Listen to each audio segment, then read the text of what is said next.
Me llamo Daniel, y hasta hace 6 meses vivía lo que creía que era una buena vida en un tranquilo pueblo residencial a las afueras de la ciudad. Una casa bonita en un barrio silencioso, un trabajo estable como especialista en ciberseguridad para una empresa tecnológica, y Laura mi mujer durante 9 años. Pero ya sabes lo que dicen de las aguas tranquilas. Pueden esconder las corrientes más profundas y peligrosas. Nos conocimos en la universidad. Laura estudiaba magisterio, y yo terminaba mi grado en ingeniería informática. Tenía esa risa contagiosa capaz de llenar una habitación entera, y cuando empezamos a salir, fue su entusiasmo por la vida lo que me atrajo. Nos casamos un año después de graduarnos, compramos nuestra primera casa y planeamos nuestro futuro juntos. Tendremos 2 hijos, decía Laura trazando patrones en mi pecho mientras estábamos tumbados en la cama. Quizás un perro, y los llevaremos de acampada todos los veranos, como mis padres hacían con nosotras. Yo sonreía y asentía, imaginando ya pequeñas versiones de Laura corriendo por nuestro jardín. Durante los primeros 5 años, nuestro matrimonio fue bueno. No perfecto, pero bueno. Ambos trabajábamos duro, ahorrábamos dinero, y, en torno a nuestro 3er aniversario, empezamos a intentar tener un bebé. Fue entonces cuando las cosas empezaron a cambiar. Después de 2 años intentándolo sin éxito, visitamos a especialistas. Se hicieron pruebas, se discutieron opciones, y la carga emocional se hacía más pesada cada mes que pasaba. Laura se lo tomó muy mal. Su hermana Sofía tenía 2 hijos sin siquiera intentarlo. Su hijo mayor, Max, nació cuando Sofía apenas tenía 21 años, y su hija, Lidia, llegó 3 años después. Cada invitación a un baby shower se convertía en una puñalada para Laura. No es justo, decía, con la mirada perdida en el techo de nuestro dormitorio. ¿Por qué es tan fácil para todos los demás? Yo le cogía la mano y le decía que encontraríamos la forma, que teníamos opciones, que estábamos juntos en esto, pero después de nuestro 5.º año de matrimonio, empecé a notar un cambio en ella. La distancia entre nosotros creció lentamente al principio. Cambios sutiles en su comportamiento. La forma en que se giraba dándome la espalda cuando la buscaba por la noche, cómo sus sonrisas se volvían menos frecuentes. Para nuestro 7.º aniversario habíamos dejado de intentar tener un bebé. Para el 8.º, habíamos dejado de hablar del tema por completo.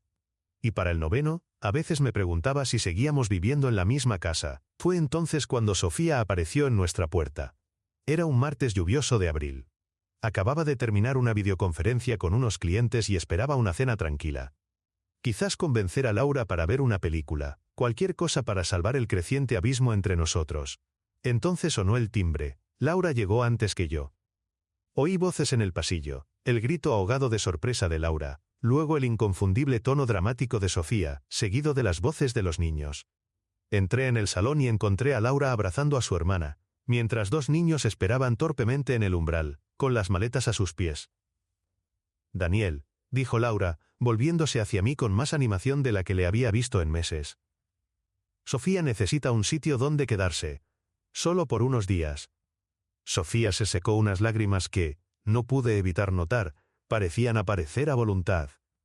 A sus 32 años, la hermana menor de Laura siempre había sido el tornado de la familia, dejando un rastro de destrucción a su paso mientras, de alguna manera, ella misma salía ilesa. Era guapa de esa manera que llama la atención.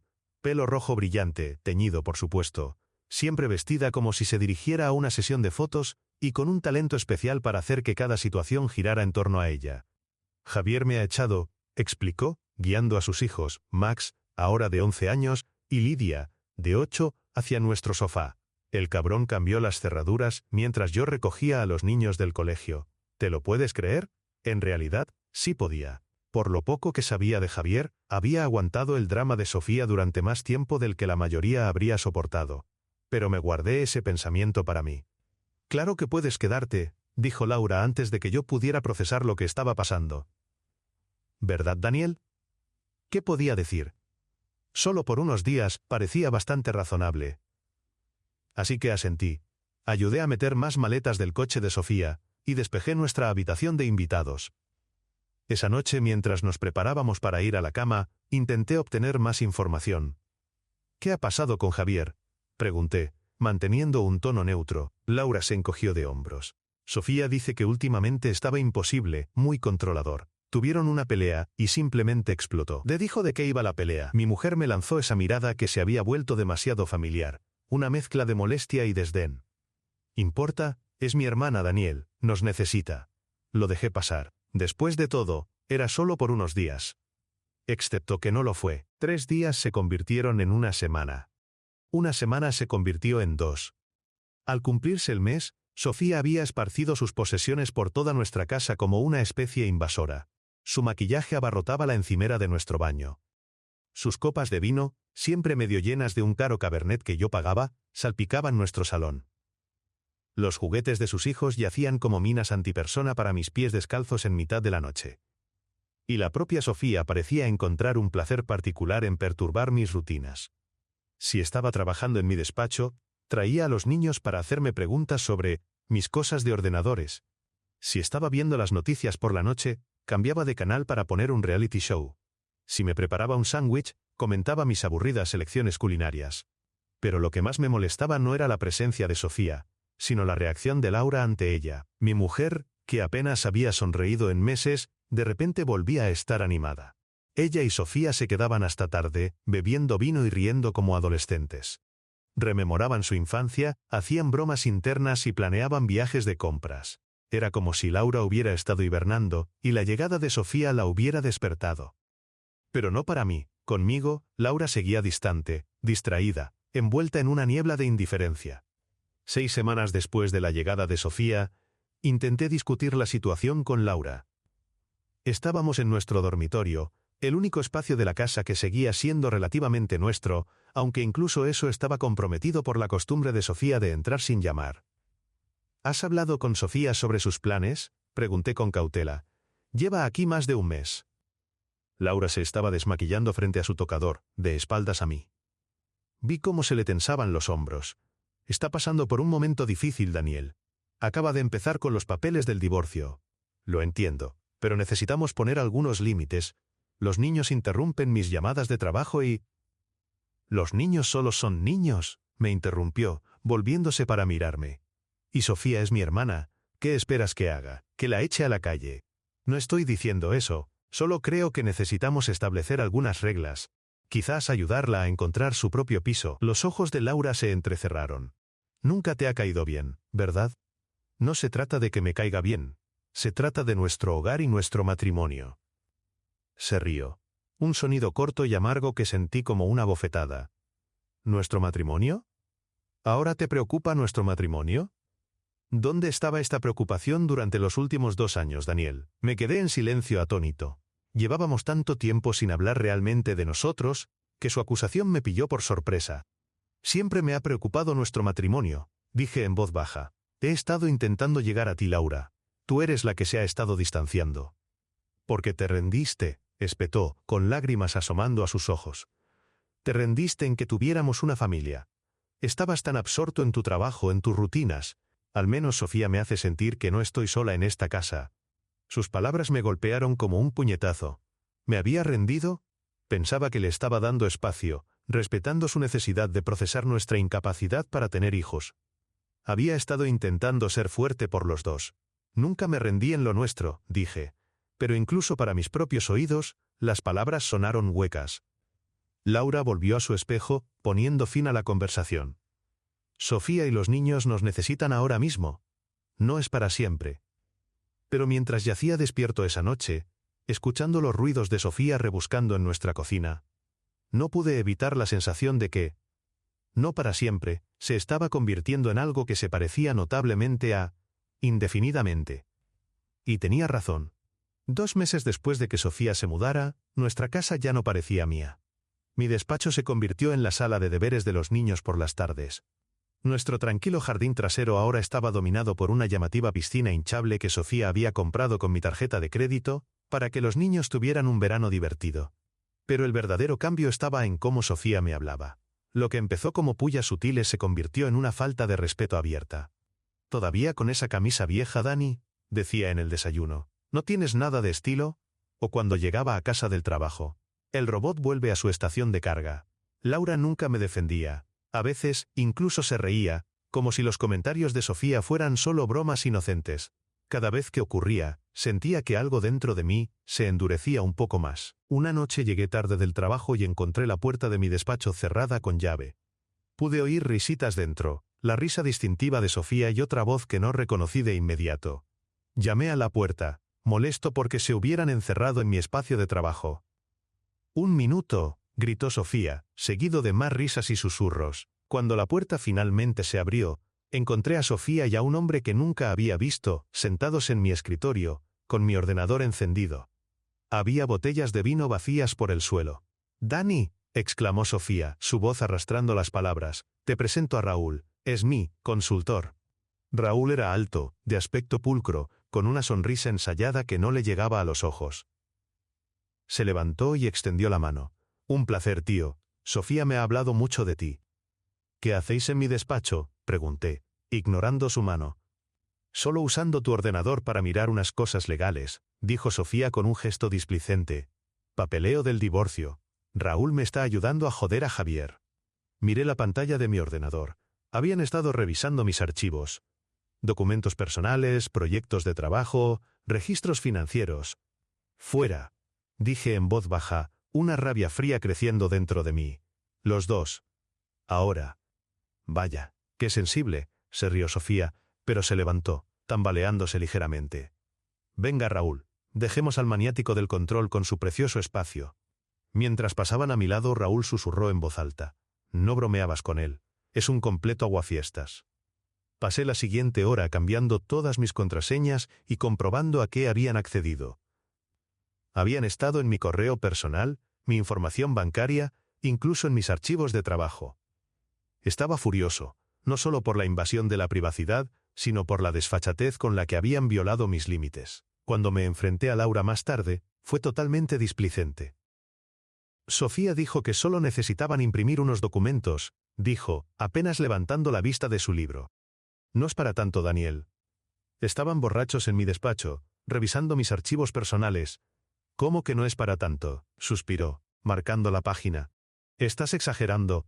Sofía no haría nada malicioso». «No lo sabes», insistí. «¿No ves cómo se comporta cuando no estás? No tiene ningún respeto por mí ni por nuestra casa. Quizás si fueras más acogedor con ella». «¿Más acogedor?», interrumpí, mi voz subiendo de tono. «La he dejado vivir en nuestra casa durante 2 meses. He pagado su comida, su vino, sus caprichos de compras. He aguantado que sus hijos destrocen la casa y que ella me trate como a un compañero de piso no deseado. ¿Cuánto más acogedor debería ser?». El rostro de Laura se endureció. «Es familia, Daniel. Mi familia. Y está pasando por un mal momento». «¿Y yo qué? ¿Y nosotros? ¿Es que eso ya no te importa?». Apartó la mirada, su silencio más condenatorio que cualquier palabra. El punto de ruptura llegó durante una cena en nuestra casa con los padres de Laura. Sofía los había invitado sin decírmelo. Llegué del trabajo y me encontré a mi suegra en la cocina y a mi suegro viendo deportes en mi salón. La conversación giró en torno al divorcio de Sofía y a cómo estaban redecorando la habitación de invitados para ella. Me senté en silencio hasta que mi suegro me preguntó por mi trabajo. «¿Todavía con esas cosas de seguridad informática, Daniel?». Asentí. «Acabamos de firmar un nuevo contrato con...». «¿Podemos no hablar de ordenadores en la cena?», interrumpió Sofía poniendo los ojos en blanco. «Es tan aburrido». «Daniel vive en su propio pequeño mundo digital», continuó Sofía, dirigiéndose a sus padres pero lanzándome una mirada despectiva. «La mitad del tiempo, no creo que se dé cuenta de lo que pasa en esta casa». «Me doy cuenta de muchas cosas», dije con calma. «Ah, ¿sí?», inclinó la cabeza con una sonrisa burlona. «A veces pienso que si desaparecieras mañana, nadie se daría cuenta durante días. Eres como un fantasma en tu propia casa». La mesa se quedó en silencio. Miré a Laura, esperando que dijera algo, que me defendiera. Bajó la vista a su plato y no dijo nada. En ese momento algo se rompió dentro de mí, o quizás, algo que se había estado rompiendo lentamente durante años, finalmente se hizo añicos. Dejé el tenedor con cuidado, me limpié la boca y me levanté. «Disculpad», dije en voz baja, «tengo trabajo que terminar». Pasé el resto de la noche en mi despacho, con la puerta cerrada, mirando la pantalla del ordenador sin ver nada. Las palabras resonaban en mi cabeza. Si desaparecieras mañana, nadie se daría cuenta. Lo peor no fue que Sofía lo dijera, fue el silencio de Laura lo que lo confirmó. 3 semanas después, Sofía decidió organizar una barbacoa familiar en nuestro jardín trasero. Me enteré cuando llegué a casa y encontré a Laura y a ella haciendo la lista de la compra. ¿Viene alguien más?, pregunté. Solo familia, dijo Laura vagamente. Y algunos amigos, añadió Sofía. Invité a Sara y a Miguel, y a ese chico tan mono de tu clase de yoga, Laura. ¿Cómo se llama? ¿Nacho? Levanté una ceja hacia mi mujer. ¿Invitaste a Nacho a nuestra barbacoa familiar? Sofía pensó que sería bueno tener más gente, dijo, ligeramente avergonzada. Esa noche, oí una conversación que lo cambió todo. Estaba yendo a la cocina cuando escuché a Laura y Sofía hablando en el porche. Necesitas dejar de provocarlo, decía Laura. Por favor, se burló Sofía. Daniel necesita relajarse. Esta es mi casa también ahora. En realidad no lo es, dijo Laura suavemente. Es nuestra casa, mía y de Daniel. Hubo una pausa. ¿No te creerás eso de verdad, o sí?, dijo Sofía, su voz más afilada. ¿Cuándo fue la última vez que hicisteis algo juntos? Acéptalo, Laura. Tu matrimonio estaba acabado mucho antes de que yo llegara. Llevas años diciéndome lo distante que es. Estarías mejor sin él.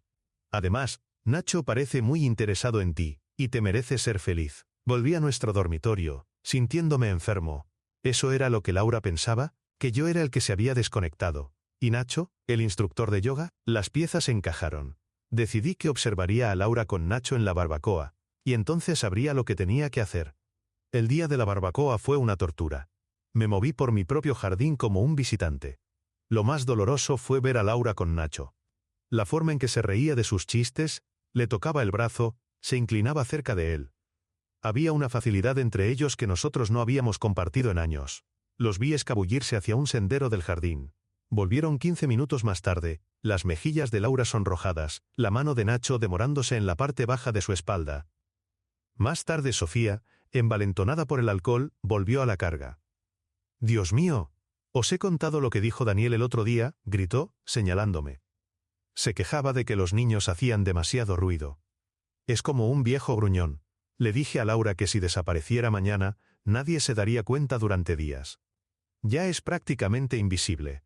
Hubo risas. Laura se rió también, compartiendo una mirada con Nacho que hizo que se me revolviera el estómago. Una extraña calma se apoderó de mí. Sonreí, levanté mi copa en un brindis burlón y dije claramente: «Quizás deberíamos averiguarlo». Luego me di la vuelta y entré en casa, dejando un silencio confuso a mi paso. Esa noche, mientras Laura dormía, le dije en la oscuridad: «Tu hermana ha cruzado una línea hoy». Solo bromeaba Daniel. «Eres demasiado sensible. Se ha burlado de mí delante de toda tu familia y tú te has reído». «No fue para tanto», murmuró, dándose la vuelta. En ese momento, un plan se formó en mi mente. Si yo desaparecía mañana, ¿alguien se daría cuenta? Estaba a punto de averiguarlo. Durante las 2 semanas siguientes, puse en marcha mi plan de huida. Abrí una nueva cuenta bancaria, Organic con acento agudo el teletrabajo con mi jefe, y encontré una cabaña en un pueblo de montaña a 3 horas de distancia. Hice las maletas gradualmente. Nadie se dio cuenta de nada, su indiferencia solo confirmaba que estaba tomando la decisión correcta. Lo que tampoco notaron fue que había instalado una pequeña cámara en el salón. 3 días después, recibí una alerta de movimiento en mi teléfono. Abrí la aplicación y vi a Laura llevar a Nacho a nuestro salón. Se besaron apasionadamente. ¿Estás segura de que no volverá pronto?, preguntó Nacho. «Nunca vuelve pronto», respondió Laura, llevándolo de la mano hacia las escaleras. «Tenemos horas». Tenía mi respuesta. En nuestra casa. En nuestra cama. Mientras yo trabajaba.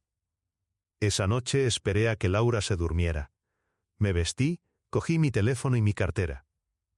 Dejé una carta en mi almohada, junto con los papeles del divorcio que había preparado y una captura de pantalla impresa de la cámara de seguridad. Luego, salí de nuestro dormitorio por última vez, cogí mi portátil y una pequeña bolsa, y me fui. 3 horas después, al amanecer, llegué a mi nuevo hogar. Por primera vez en años, respiré hondo y no sentí el peso de la decepción. La carta era sencilla. «Laura, tenías razón. He sido un fantasma en nuestra casa durante mucho tiempo. La diferencia es que yo sí me daba cuenta. Bri también tenía razón. Si desaparezco, nadie se dará cuenta. Así que desaparezco. Para cuando leas esto, me habré ido. Sé lo de Nacho. Merezco algo mejor. Ahora te darás cuenta de que me he ido. Pero ya es demasiado tarde. Daniel. Tardaron 3 días en darse cuenta. Mi teléfono explotó con llamadas y mensajes de Laura, desde la confusión hasta la ira y la súplica. No respondí. En cambio, me instalé en mi nueva vida. Senderismo por las mañanas, trabajo durante el día, lectura por las tardes. Dormí profundamente por primera vez en años. Empecé a conocer gente en el pueblo de Río Azul. La dueña de la cafetería, el bibliotecario, un grupo de excursionistas. No conté mi historia, simplemente era Daniel, un consultor tecnológico que buscaba un cambio de aires. Era refrescante. Un mes después, recibí un correo electrónico de Laura. No entiendo cómo has podido irte así. Podríamos haberlo solucionado. Sí, cometí errores. Nacho fue un error. Pero tú estabas tan distante. ¿Sabes lo que es sentirse invisible para tu propio marido? Sofía ya se ha ido. La casa está demasiado silenciosa. Por favor, vuelve a casa para que podamos hablar. Te echo de menos. Lo leí 2 veces y cerré el portátil sin responder. La ironía no se me escapó. La Laura que ahora me echaba de menos era la misma que no me había visto durante años. 2 meses después de mi partida, estaba completamente adaptado. Mi trabajo iba bien, tenía nuevos amigos e incluso había tenido una cita casual. Estaba en la cafetería una mañana lluviosa de octubre cuando mi antiguo vecino, Carlos, se sentó frente a mí. ¿Laura te ha enviado?, le pregunté. No, no sabe que estoy aquí, dijo. Pero hemos hablado mucho. No está bien, Daniel. Me contó que Sofía y Laura habían tenido una pelea monumental. Laura por fin vio lo que tú intentabas decirle todo el tiempo. Demasiado tarde, dije en voz baja. Eso mismo, dijo ella. Está vendiendo la casa, no puede pagarla y dice que hay demasiados recuerdos. Antes de irse, me entregó un sobre. Laura me pidió que te lo diera si te encontraba. En casa, junto al fuego, abrí la carta. Querido Daniel, lo siento. Esas palabras son insuficientes. La noche que te fuiste, Sofía, y ese hombre, Raúl, registraron tu despacho buscando dinero. Cuando los pillé, Sofía se rió y dijo que probablemente estabas arruinado de todos modos. Fue entonces cuando la vi de verdad. Hace 2 semanas, el ex de Sofía me llamó. Me contó que él no la echó. La pilló siéndole infiel con varios hombres y robando dinero de sus cuentas. Todo lo que ella decía de él eran proyecciones de su propio comportamiento. He firmado los papeles del divorcio. Eres libre. Sé feliz, Daniel. Te lo mereces. Laura. Doblé la carta y la guardé en un cajón. Un pedazo de mi pasado que ya no definía mi presente.